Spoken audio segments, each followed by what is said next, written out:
بسم اللہ الرحمن الرحیم۔ السلام علیکم ورحمۃ اللہ وبرکاتہ۔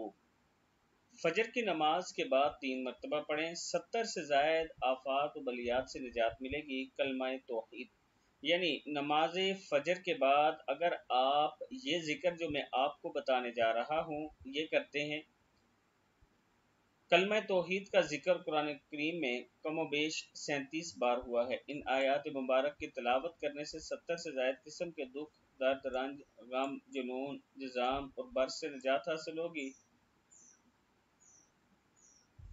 ہر قسم کا خوف اور تکلیف سے امان حاصل ہوگی۔ نماز فجر کے بعد ان آیات مبارک کی تلاوت کرنے والے کا دل شقاوت اور نفاق سے پاک ہو جائے گا۔ رات کے وقت ان آیات مبارک کی تلاوت کرنے والا شیطان اور اس کے لشکر سے محفوظ رہے گا۔ ہر قسم کے جادو اور جنات اور سحر سے نجات ملے گی۔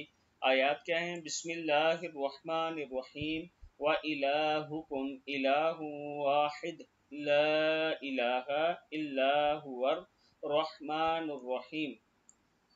اللہ لا الہ الا هو الحی القیوم لا تأخذہ سنۃ ولا نوم لہ ما فی السماوات وما فی الارض من ذا الذی یشفع عنده الا بإذنہ یعلم ما بین ایدیہم وما خلفہم ولا یحیطون بشیء من علمہ الا بما شاء وسع کرسیہ السماوات والارض ولا یؤودہ حفظہما وہو العلی العظیم۔